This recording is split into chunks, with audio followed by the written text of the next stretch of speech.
Halo, selamat datang kembali di Conversation. Kali ini gue numpang di channelnya Conversation. Hari ini gue mau review 6 buku yang gue baca sepanjang tahun 2024.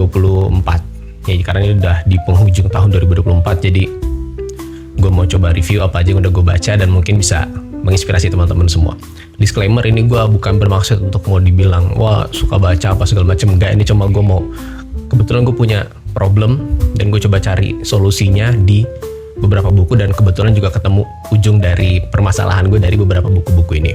Oke, ada 6 buku yang gue baca sepanjang tahun ini, termasuknya mungkin agak sedikitnya dibandingkan dengan orang-orang di luar sana yang gila baca itu setahun bisa mungkin di atas 20-30 buku. Ya gue cuma dapat 6 buku gitu yang gue juga baca masih kadang-kadang, dan bahkan 2 dari buku ini masih gue baca karena belum selesai. Ya, sebentar. Oke. Gue mulai dari buku yang dari awal tahun. Sebetulnya buku ini udah gue baca, cuma baru selesai di tahun ini. Di akhir tahun 2023 sebenarnya gue udah mulai baca, tapi baru selesai di tahun ini, yaitu buku nih, Sapiens, ya, karya Yuval Noah Harari. Ya, terlepas dari penulisnya, tapi buku ini cukup bagus ya buat dijadikan referensi supaya lu punya pandangan antropologis gitu kan. Ini kebetulan gue beli buku ini pada saat istri gue lagi hamil, jadi gue mau tahu bagaimana sih cara kerja manusia. Akhirnya gue belajar sejarah tentang manusia, A Brief History of Humankind. Gue cari yang versi bahasa aslinya karena ya lagi gue punya pengalaman yang kurang menyenangkan saat baca buku terjemahan. Mungkin sekarang udah terjemahan, udah versinya udah sangat bagus ya, diterjemahkan udah luas gitu. Cuma gue lebih prefer mending gue bersusah-susah baca versi aslinya gitu. Buku ini tebal banget, belum bisa lihat, tebal banget. Ini gue lama banget baca buku ini, mungkin sekitar 2 bulanan ya, 2 bulan atau 3 bulanan. Ini buku membahas tentang sejarah manusia. Jadi ini kita singkirin dulu tentang Adam dan Hawa, ini kita singkirin dulu. Jadi gini, kalau lu mau membahas tentang dunia ini gitu, tentang misalkan kayak bagaimana sih teori evolusi dan segala macam, lu nggak bisa menjawabnya dengan hal-hal yang sifatnya agama gitu. Jadi lu nggak bisa menjawab atau mematahkan sebuah statement yang empiris gitu dengan hal-hal yang sifatnya dogmatis seperti ini ada riset, ya, terus lu bantah dengan kalau keyakinan gue seperti ini. Itu nggak keren gitu. Lu akan lebih keren kalau lu bisa tahu jalan pikiran mereka seperti apa, kemudian lu jawab, lu patahkan itu, lu cari celahnya dengan memasukkan unsur-unsur dogmatis. Jadi seperti tadi, jangan langsung dipatahin, enggak, kalau menurut keyakinan gue seperti ini, jangan. Lu akan lebih keren kalau lu bisa tahu jalan pikiran itu seperti apa sih gitu. Ini bukan buku sejarah, ini bukan buku rujukan atau bukan buku yang bisa disitasi dalam skripsi atau tesis lo, tapi ini buku yang cukup membahas banyak sekali tentang manusia. Gue banyak belajar dari buku ini. Jadi si Yuval ini menjelaskan tentang bagaimana sejarah manusia gitu ya, sejarah orang ya, human gitu. Jadi dulu ada kayak satu kera ya, apes perempuan, dia melahirkan 2 anak. Anak yang pertama akan tetap menjadi apes. Anak yang kedua entah gimana ceritanya melalui proses evolusi menjadi manusia, kelak akan menjadi manusia. Dan proses evolusi ini berlangsung tidak dalam 1-2 tahun, 100-200 tahun, 1000-2000 tahun. Proses ini terjadi dalam waktu jutaan tahun. Lama banget. Kita aja dalam jangka waktu mungkin 100 atau 1000 tahun aja manusia udah berubah sama sekali ya. Kayak sekarang ini mungkin gue udah pakai kacamata, dulu mungkin orang udah gak pakai kacamata gitu kan. Terus kita sekarang mungkin udah banyak bekerja di duduk, mungkin dulu orang masih banyak bekerja di lapangan dan segala macam. Itu dari behavior aja sudah bisa bergeser sedemikian dahsyatnya dalam waktu singkat, mungkin dalam berapa ratus tahun, dalam berapa ribu tahun. Tapi ini bicara masalah jutaan tahun gitu ya. Jadi sangat mungkin atau sangat lebar kemungkinan terjadi banyak hal. Itu ini membahas tentang tadi ya, tentang manusia itu berasal dari kera. Itu dasarnya dari sini. Lu bisa baca buku ini walaupun ini bukan rujukan ilmiah, tapi at least lu bisa punya gambaran dari sini. Kemudian manusia hidup dalam bentuk hierarki, struktur hierarki. Kemudian manusia mengenal api, ya harusnya mengenal api dulu, terus manusia mengenal gandum, terus manusia mengenal hierarki yang tadi ada alpha, ada sigma dan segala macam. Itu dari buku ini. Terus akhirnya manusia mengenal sebuah tribes gitu, sebuah suku. terus manusia mengetahui mata uang, mengetahui value dari suatu barang, terus akhirnya manusia bisa paham tentang menulis. Ya, pertama kali ditulis itu ada sebuah artefak tulisan di Mesopotamia sekitar 3000-an tahun sebelum Masehi. Itu semua dibahas di buku ini, sampai akhirnya tentang politik juga dibahas di buku ini. Ini buku kalau buat cowok sih gue rekomen ya, biar tongkrongan lo tuh obrolannya lebih berisi gitu, lo bisa baca buku ini dari Yuval Noah Harari ya, Sapiens: A Brief History of Humankind. Ini buku bagus banget. Ini buku yang pertama kali selesai di tahun 2024. Oke, lanjut ke buku kedua. Buku kedua tentang marketing. Ini Marketing 5.0. Ya, ini banyak kutipan-kutipan, banyak ngutip-ngutip di sini. Gue cari dari buku dari sticky notes.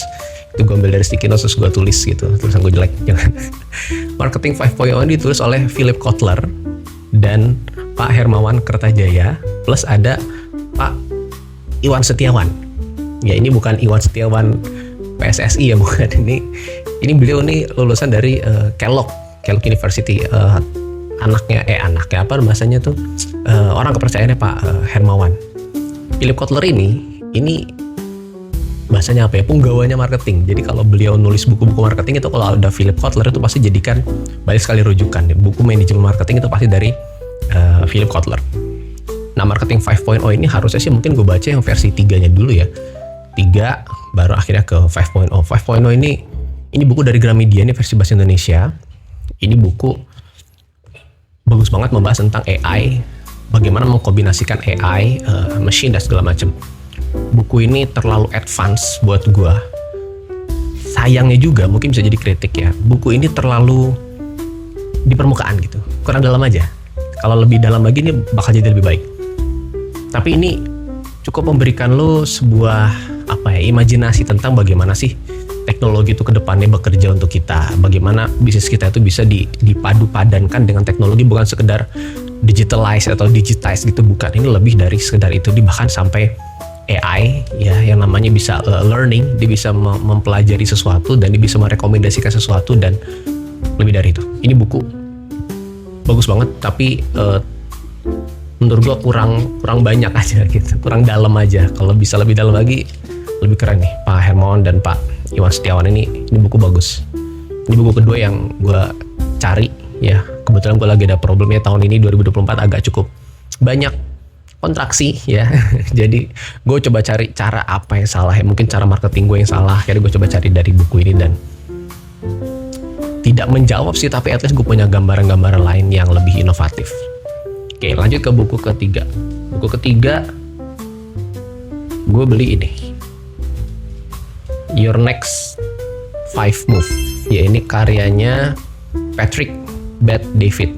Terlepas dari si Patrick ya, terlepas dari kontroversinya bahwa kayak Patrick itu dia mengembangkan bisnis yang piramida bisnis dan segala macam, tapi buku ini itu taktis banget, kalau gue bilang teknis banget. Banyak yang gue kasih sticky notes ini yang beberapa hal yang di buku ini tuh sampai gue implementasi, gue koordinasi, gue bilang ke teman-teman di kantor, kayaknya kita ada salah di sini gitu. Dari buku ini tuh kasih gambaran tentang pricing strategy, sederhana sebetulnya, tapi kalau lu salah di situ lu nggak bisa ngapa-ngapain. Pricing strategy ini, buku ini membahas tentang 5 strategi taktis yang bisa langsung dilakukan oleh pebisnis maupun lu kalau yang masih jualan untuk sekedar, mohon maaf, untuk buat sekedar sapi perah ya, kalau kata Pak siapa namanya tuh, kalau kata Mas Jaya Setiabudi masih jadi sapi perah gitu, bisnis lo masih jadi sapi perah, which is okay, lo bisa baca buku ini. Dan ini taktis banget, bagaimana tentang bisnis, tentang rekrutmen, tentang sumber daya manusia dan segala macam. Ini buku cukup bermanfaat dan bisa memberikan lo insight yang cepat gitu, langsung oh iya gue salah di sini gitu, jadi bisa langsung lo perbaiki. Di buku ini dibahas masalah pricing, dan pricing ternyata sederhana ya sebenarnya, tentang penetapan harga, penetapan HPP, terus bagaimana lo bisa mengambil margin darinya, bagaimana lo bisa mengefisiensikan dari operasional dan segala macam gitu. Sebetulnya bisa lo ambil dari buku ini. Ini buku asli ini buku bagus banget, lo bisa baca walaupun mungkin banyak sayanya ya. Jadi dari sudut pandang bisnis saya waktu saya dulu berbisnis gitu loh, karena si Patrick ini, cuma Patrick ini karena dasarnya dia sales ya, jadi dia sales terus dia bikin bisnis, terus dia belajar, dia memaksimalkan operasional, dia memaksimalkan skema manajerial dan segala macam. Ini akhirnya jadi buku yang cukup, ya gue bilang lagi berkali-kali, gue bilang buku teknis banget gitu, taktis, bisa diperagakan atau bisa diimplementasikan oleh semua lapisan karyawan ya, dari mulai CEO sampai mungkin levelnya manager atau supervisor, atau bahkan untuk diri lu sendiri yang mungkin masih cari-cari ya, atau masih mengembangkan bisnis lu, jualan lu seperti apa, nih bisa dibaca buku ini. Ini keren banget, Patrick Bet-David, Your Next 5 Moves. Oke, buku ke 1, 2, 3. Sekarang buku keempat. Buku keempat ini, The Lean Startup, karya Eric Rice. Eric Rice ini dia penulis utama dari banyak buku-buku startup ya. Jadi ya karena gue juga lagi berkecimpung di dunia startup, jadi gue rasa, dan setelah pricing oke, setelah marketing oke, gue rasa ada yang salah lagi nih, apa yang bisa gue kembangkan ya. Ya tadi karena 2024 ini banyak sekali kontraksi yang kami terima ya, banyak sekali tekanan-tekanan yang mungkin bagi gue tuh memusingkan sekali, dan akhirnya gue coba cari kesempatan bagi gue untuk coba mengevaluasi gitu, apa ya yang bisa gue perbaiki dari perusahaan ini dan segala macam. Nah, The Lean Startup ini membahas tentang bisnis model. Gue relate banget pas dia bilang ada yang salah dari bisnis model gue. Dia bilang, gue lupa apa ya, jadi ada beberapa strategi pivot. Jadi di sini juga ngomongin masalah pivot. Ada yang ini, business architecture pivot. Ini bagian ini kena banget di gue, karena pivot itu nggak sekedar lu berubah sama sekali gitu 180 derajat, itu nggak melulu seperti itu.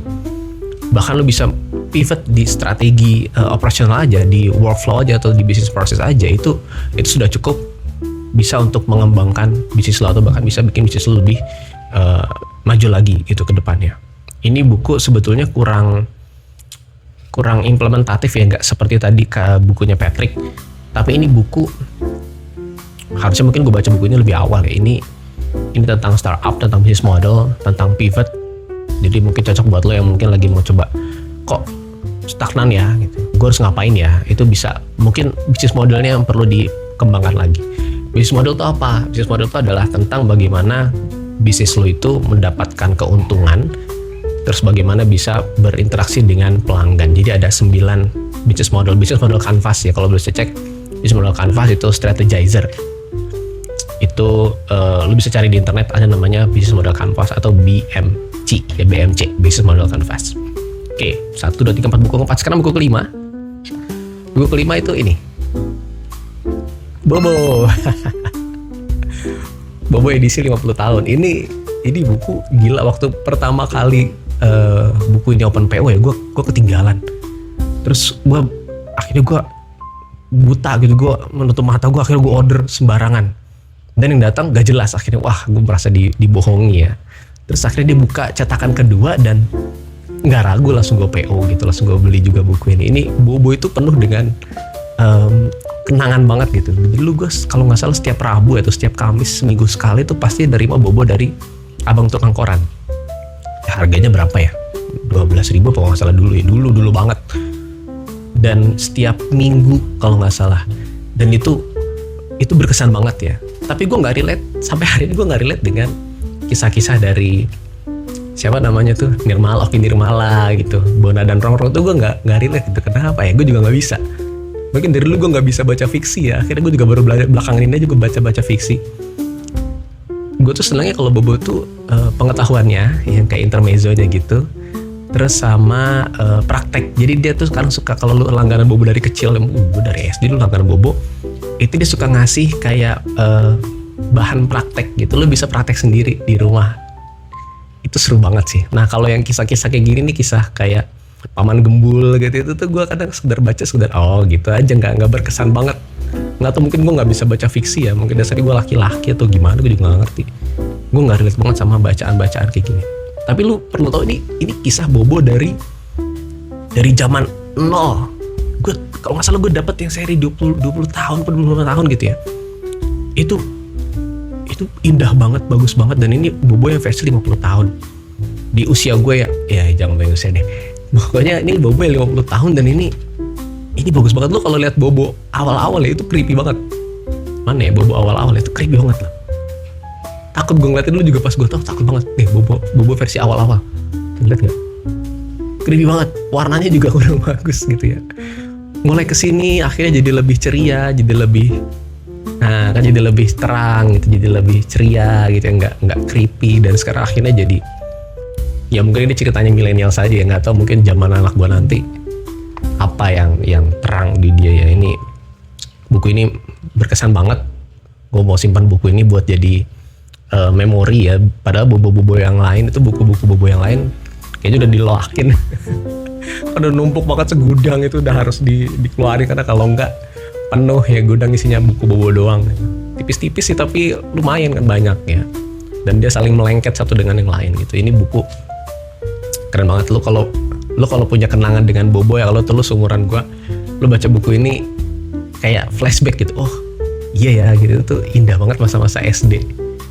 Lu ketemu baca-bacaan begini tuh seru banget gitu. Tuh Paman Gembul gitu ya, Tutut, Dung gitu, tuh lucu-lucu banget. Oke, lanjut ke buku ke berapa nih? 1, 2, 3, 4, 5. Nah ini ke 6 dan ke 7. Oh 7 buku berarti, 7 buku. Yang ini gue belinya paralel, gue beli bareng langsung dan gue lagi baca secara paralel, yaitu buku ini, Sophie's World atau Dunia Sophie. Lo bisa lihat di Gramedia itu ada Dunia Sophie atau Sophie's World nih versi bahasa Inggrisnya. Gue beli ya lagi, gue punya pengalaman kurang baik saat baca buku translate atau terjemahan, jadi gue prefer baca buku aslinya walaupun ada kata-kata yang mungkin agak sulit. Gue ini apa ya, gue cari Google Translate dulu. Dan ini buku gue berbaca mungkin 1/3 ya, 1/4. Ini buku asik banget. Lu ya lagi gue rekomendasiin cowok lu baca buku ini supaya apa, supaya lu tongkrongan lu tuh obrolannya lebih berisi gitu, ngomongin masalah filsafat. Gila ini, lu kalau tahu waktu itu Pak Rocky Gerung tuh pernah ngomong, dia bilang ada satu buku yang dia mau semua mahasiswa tuh baca, yaitu The History of Western Philosophy. Gue lupa siapa yang nulis, Bernard apa ya kalau nggak salah. Dan ini itu versi novelnya. Ini dibahas dari tentang bagaimana Yunani itu mulai kenal dengan mitologi. Dia kenal dari Homer. Ya Homer itu penulis mitologi, kisah-kisah banyak dari tentang dewa-dewa itu dari Homer ya, bukan Homernya Islam ya. Homer Islam itu mabuk, bukan. Ini Homer, Homer gitu, Homer. Kalau lo tahu The Simpsons, nah itu Homer tuh itu mungkin dari tokoh di sini, tokoh Yunani. Homer kemudian kenal masanya naturalis ya, orang mulai berpikir tentang dunia ini. Jadi kayak misalkan tentang Plato ya, kemudian ada Socrates, terus ada Aristotle dan segala macam. Ini buku seperti menjelaskan dunia itu dari nol sampai hari ini, itu betul-betul bisa menjelaskan sama sekali. Jadi belajar filosofi itu lu bisa mulai dari hal yang seperti ini nih. Ini mungkin sifatnya sederhana banget ya. Kalau lu baca-baca buku filsafat yang lain tuh kayaknya udah ngawang-ngawang gitu, kayak nggak nginjek bumi gitu. Ini buku simpel banget. Nah uniknya buku ini adalah kalau lu belajar filsafat kan pasti dianggapnya berat gitu ya, tapi enggak. Sophie's World ini ada namanya filsufnya, gue lupa namanya siapa ya. Dia tuh cerita ke anak umur 5 tahun. Jadi dia menceritakan tentang filsafat ke anak umur bukan 5 tahun, anak kecil lah pokoknya, gue lupa umurnya berapaan, ke anak kecil. Jadi itu yang namanya the curse of knowledge ya, atau kutukan pengetahuan. Lu nggak akan bisa kembali ke masa lu saat lu nggak tahu apa-apa. Jadi cara termudahnya adalah dengan menjelaskan ke anak kecil. Nah bayangkan lu belajar filsafat dari cara seseorang yang sudah advance banget filsafat menjelaskan ke anak kecil. Jadi dia akan banyak menggunakan perumpamaan, banyak menggunakan bahasa-bahasa yang mudah diterima gitu dan segala macam. Ini buku asik banget. Kenapa gue lama baca buku ini? Karena tuh banyak yang ini lebih banyak kutipan gue. Sticky notes-nya lebih banyak tapi jelek malah. Jadi setiap ada kata-kata bagus langsung gue tulis gitu. Satu yang berkesan banget dari buku ini adalah tentang atom. Buku ini membahas tentang atom. Coba lu bayangin, filsafat kok membahas tentang kimia gitu ya, atom. Jadi filsuf pada saat itu yang naturalis, dia mulai berpikir tentang ada nggak ya satu elemen yang menyusun semua materi yang ada di dunia ini, bahkan ada di semesta ini. Mereka mencari-cari, oh jangan-jangan ini materinya, oh jangan-jangan ini. Ternyata mereka sudah mengambil kesimpulan bahwa ada yang namanya atom. Atom itu singkatan dari bukan singkatan. Atom itu adalah atom. Jadi tidak bisa dipotong lagi. Tom itu dipotong. Makanya kalau orang kesehatan lo tahu namanya microtom. Memotong dalam ukuran yang sangat mikro, sangat kecil, microtom. Nah ini atom, artinya tidak bisa dipotong lagi. Artinya itu udah paling final, udah paling kecil gitu ya. Jadi mereka tuh berpikir sampai saat itu, mereka tuh berpikir bahwa ada satu elemen yang menyusun semua hal yang ada di semesta ini. Mereka beranggapan bahwa atom lah yang menyusun rangkaian materi, termasuk kita ini terdiri dari banyak atom menurut buku ini ya, yang akhirnya menyusun tubuh kita sampai saat ini, dan atau menyusun apapun yang ada di dunia ini, walaupun nantinya ke depannya masih bisa kita koreksi gitu ya. Ini buku indah banget, lo kalau baca buku ini pasti senyum-senyum ya. Ini buku keren banget. Sophie's World, The History of Philosophy ya, karya Jostein Gaarder. Buku terakhir, ini juga masih gue baca, mungkin masih sama ya sepertiga, yaitu ini, Genome ya, Matt Ridley. Genome ini buku yang menurut gue cukup bagus tapi tidak terlalu awam. Gimana ya? Gue belajar genomics itu ada namanya, dulu belajar namanya biologi molekuler. Itu gue cabut mulu kerjanya. Jadi pas baca buku ini gue, apaan ini gue nggak ngerti ya. Beberapa tuh harus gue recall dulu. Oh iya, dulu sempet dosen gue ngomong gini gitu. Akhirnya gue baca YouTube dulu. Gue nonton YouTube dulu. Gue cari tahu tentang apa itu genom, apa itu gene, apa itu kromosom. Baru reverse. Oh iya ya. Akhirnya gue bisa baca buku ini dengan mengalir gitu. Tapi tenang aja, buku ini nggak advance banget ya. Lagi buku ini bukan buku rujukan ilmiah. Ini cuma sekedar karya seni aja. Dia ditulis dengan sangat baik oleh Matt Ridley tentang 23 chapter. Jadi singkatnya gini, ini buku ini melengkapi dengan buku yang Sapiens. Jadi kalau baca buku Sapiens terus lo baca buku ini, jadi seolah-olah ini buku ini saling koreksi gitu, saling melengkapi. Di Sapiens dia bilang manusia, apes itu ada dua nanti kan ya, ada yang tetap menjadi apes, ada kan menjadi manusia. Nah di buku itu dibahas di kromosom nomor 2 itu yang kita berbeda sama sekali dengan kera, yaitu kalau kera itu punya 24 kromosom, sedangkan manusia itu punya 23 kromosom. Nah kok bisa dalam proses evolusi itu kok bisa terjadi kehilangan satu kromosom, itu gimana ceritanya? Nah di buku itu dibahas bahwa ada satu kromosom yang akhirnya merge jadi satu, yaitu di kromosom nomor 2. Itu yang membedakan kita sama sekali dengan kera. Kera banyak bulunya, berjalan dengan keempat tangannya, 2 kaki 2 tangan. Terus dia perkembangan otaknya berbeda dengan manusia. Nah itu akhirnya hanya dari satu kromosom itu yang mungkin cuma berapa inch doang ya, berapa sentimeter doang, itu udah bisa membuat perubahannya sangat signifikan antara manusia dengan kera. Termasuk juga dibahas tentang penyakit-penyakit yang diturunkan. Kayak misalkan ada kelainan apa gitu, dia bilang ini jangan-jangan ini kutukan gitu. Kita belum tahu tentang genom, kita tahu ini kutukan. Ternyata enggak. Terus ditelusuri, oh ini ternyata ada nih dari keturunan tertentu yang memang punya penyakit seperti ini. Penyakit yang sifatnya herediter gitu, diturunkan gitu ya, dari karena memang genomnya itu membawa memori. Jadi genom itu seperti memori kalau menurut buku ini. Seperti memori yang kalau memori itu ditanam di protein, akhirnya protein itu bisa jadi orangnya, dan orang itu akan akan membawa memori-memori dari pendahulunya. Kalau misalkan gue punya anak gue itu akan membawa materi-materi yang ada dari gue dan istri gue gitu loh. Jadi seperti itu dasarnya. Jadi ada DNA, ada protein. DNA tanpa protein nggak ada artinya, protein tanpa DNA juga nggak ada artinya. Jadi mereka ini harus bersatu. Nah di buku ini tuh dibahas tentang yang namanya ULA, Universal, gue lupa lagi namanya apa ya. Jadi tentang satu universe, satu semesta yang dimana sebelum ada manusia, sebelum ada kehidupan itu ada namanya semestanya kromosom. Jadi menurut buku ini seperti itu. Lucu ya. Menurut buku seperti ini, menurut buku Sapiens itu tentang tentang evolusi. Jadi dunia itu berubah dari apa menjadi apa. Terus kalau dari sini, ini filsafat ini membahas tentang buku manusia ini berasal dari dunia yang sifatnya bayangan ya, dunia inovasi bahasanya, kalau bahasanya si siapa namanya itu, Socrates, namanya Dunia Inovasi gitu, dan segala macam. Ini buku yang cukup bagus menurut gue, yang unik gitu untuk dibaca. Oke, itu aja kali ya, gue mau iseng-iseng aja. Jadi sorry kalau conversation gue numpang di channel conversation ya, harusnya ngebahas tentang e-commerce malah ngebahas tentang buku. Ini buku, ini gue kumpulin semua nih ya. Ini 7 buku yang gue baca di tahun ini ya, sampai nggak muat tuh kameranya ya. Oke, mungkin itu aja. Semoga bermanfaat. Kalau lu lagi coba cari sesuatu, kalau lu lagi coba punya masalah, lu mau coba cari solusinya dari buku, mungkin bisa dari salah satu buku-buku yang di-review sama gue tadi, atau buku-buku lain yang mungkin di-review oleh orang lain ya. Oke, itu aja. Sampai jumpa di keisengan selanjutnya. Terima kasih. Assalamualaikum warahmatullahi wabarakatuh.